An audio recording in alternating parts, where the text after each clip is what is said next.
ನಮಸ್ಕಾರ ಸ್ನೇಹಿತರೆ, ನಮ್ಮ ಕಥಾ ಟಿವಿಗೆ ನಿಮಗೆ ಸ್ವಾಗತ. ಸ್ನೇಹಿತರೆ, ಇವತ್ತಿನ ಕತೆ ಬಂದ್ಬಿಟ್ಟು ಜಾಣ ಅಳಿಲು ಅಂತ. ವಿಕ್ರಮ ಎಂಬ ಒಬ್ಬ ವ್ಯಕ್ತಿ ಕಾಡಿನಲ್ಲಿ ಹೋಗುತ್ತಿದ್ದ.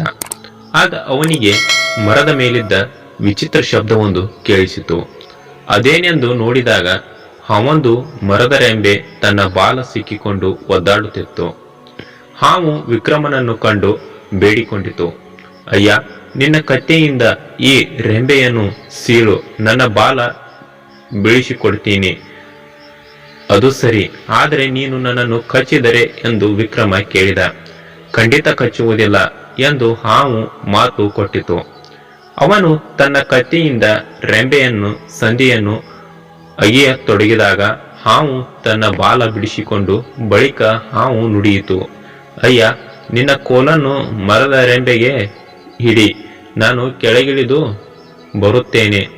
ಹಾವು ತಕ್ಷಣ ಕಚ್ಚುವುದಿಲ್ಲ ಎಂದು ಮಾತು ಕೊಟ್ಟಿದ್ದರಿಂದ ವಿಕ್ರಮ ಧೈರ್ಯವಾಗಿ ಕೋಲನ್ನು ರೆಂಬೆಗೆ ಹಿಡಿದ.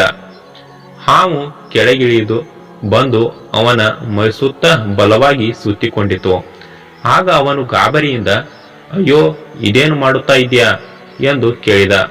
ನಿನ್ನನ್ನು ಸಾಯಿಸುತ್ತೇನೆ ಎಂದಿತು ಹಾವು. ನಿನ್ನ ಪ್ರಮಾಣ ಏನಾಯಿತು ಎಂದು ಸಂಕಷ್ಟದಿಂದ ಕೇಳಿದ. ನಾನು ಪ್ರಮಾಣ ಮಾಡಿದ್ದೇನು ನಿಜ, ಆದರೆ ಅದು ಮರದ ಮೇಲೆ.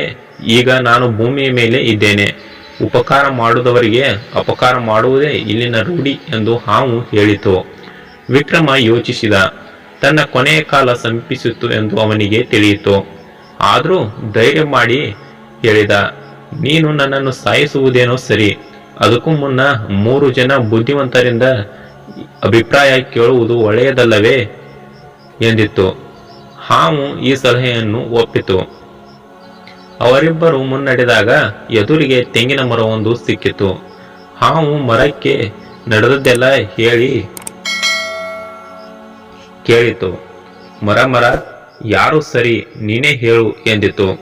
ತೆಂಗಿನ ಮರವೆಂದು, ಈ ಭೂಮಿಯ ಮೇಲೆ ಮನುಷ್ಯರಿಗೆ ನಾನು ತೆಂಗಿನಕಾಯಿ ಎಲೆ ಕೊಡುತ್ತೇನೆ, ಆದರೆ ಅವರಿಗೆ ಕೃತಜ್ಞತೆಯೇ ಇಲ್ಲ. ಒಂದು ದಿನ ನನ್ನ ಕಾಂಡವನ್ನು ಕತ್ತರಿಸಿ ಹಾಕ್ತಾರೆ. ಆದ್ದರಿಂದ ಹಾವೇ, ಈ ಮನುಷ್ಯನನ್ನು ನೀನು ಸಾಯಿಸುವುದು ಸರಿ ಎಂದು ಹೇಳಿತು. ಹಾವು ವಿಕ್ರಮನನ್ನು ಇನ್ನಷ್ಟು ಬಿಗಿ ಮಾಡಿಕೊಂಡು ಅವರು ಮತ್ತೆ ಸ್ವಲ್ಪ ದೂರ ಹೋದಾಗ ಹರಿಯುವ ಹಳ್ಳವೊಂದು ಸಿಕ್ಕಿತು. ವಿಕ್ರಮ ಅದಕ್ಕೆ ತನ್ನ ಕಥೆಯನ್ನೆಲ್ಲ ಹೇಳಿಕೊಂಡ. ಮನುಷ್ಯರು ತನ್ನ ಹತ್ತಿರ ಬಂದು ನೀರು ಕುಡಿತಾರೆ, ಆದ್ರೆ ಕಸವನ್ನೆಲ್ಲ ಎಸೆದು ನನ್ನ ನೀರನ್ನು ಹಾಳು ಮಾಡ್ತಾರೆ. ಆದ್ದರಿಂದ ಹಾವಿನ ನಿರ್ಧಾರವೇ ಸರಿ ಎಂದು ಹಳ್ಳ ಹೇಳಿತು. ಹಾವು ವಿಕ್ರಮನನ್ನು ಇನ್ನಷ್ಟು ಬಿಗಿಯಾಗಿ ಹಿಡಿಯಿತು. ಅವರು ಮತ್ತೆ ಸ್ವಲ್ಪ ದೂರ ಹೋದಾಗ ಮರದ ಮೇಲೆ ಕುಳಿತಿದ್ದ ಅಳಿಲವೊಂದು ಕಾಣಿಸಿತು. ಹಾವು ತಮ್ಮ ಕಥೆಯನ್ನೆಲ್ಲ ಅಳಿಲಿಗೆ ಹೇಳಿತು. ಬೇಗ ಹೇಳು, ಯಾರು ಸರಿ ಎಂಬುದನ್ನು ಎಂದು ಸುಗುಟ್ಟಿತು. ಅಳಿಲು ಸ್ವಲ್ಪ ಹೊತ್ತು ಯೋಚಿಸಿ ನುಡಿಯಿತು, ನೀವು ಯಾವ ಯಾವ ಜಾಗದಲ್ಲಿ ಹೇಗೆ ಇದ್ದೀರಿ ಅನ್ನೋದು ನೋಡಿದ್ರೆ ತಕ್ಷಣ ಹೇಳೋಕ್ಕಾಗೋದಪ್ಪ ಎಂದು ಹಾವಿಗೆ ಹೇಳಿತು. ಅದನ್ನು ಮಹಾಕಷ್ಟ ಕೆಲಸ ಅಂತ ಎನ್ನುತ್ತಾ ಹಾವು ಹರಿದು ಹೋಗಿ ಮರ ಹತ್ತಿ ಕುಳಿತಿತು. ಈಗೋ ನಾನು ಹೀಗೆ ಕುಳಿತಿದ್ದೆ ಎಂದಿತು. ಆಗ ಅಳಿಲು ವಿಕ್ರಮನತ್ತ ಕಣ್ಣು ಮಿಟುಕಿಸಿ ಸೊನ್ನೆ ಮಾಡಿತು. ಅವನು ತಕ್ಷಣ ತನ್ನ ಕತ್ತಿಯಿಂದ ಹಾವನ್ನು ತುಂಡರಿಸಿ ಬಿಟ್ಟ.